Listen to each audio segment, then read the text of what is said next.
后来乡亲啊，伫这个高海拔的山区，才看会到云海，竟然是出现伫个台中市区。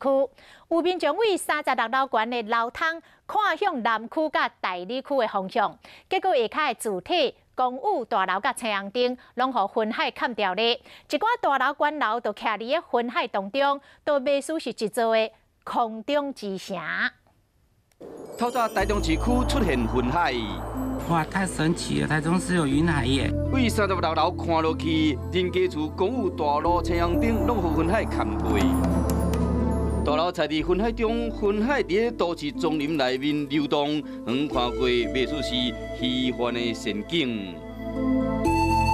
虚幻的云海景象，较早只能伫高海拔的山顶才看会到，即马出现伫台中市区，真正真罕见。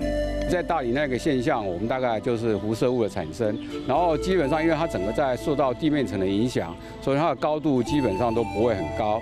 专家讲，台中市区和云海搭调的，这个云海其实是辐射雾，主要是因为受到微弱的东北季风的影响，进入一暝好天，风无透，有充分的水汽，就会产生辐射雾。这款的奇景大部分发生在冬天甲春天交替的时阵，嘛是天要光的时才有尔。 日头若出来，云海就散去啊！若较早起床的民众倒去看到，就袂输是伫个都市的旧山中，真正真梦幻。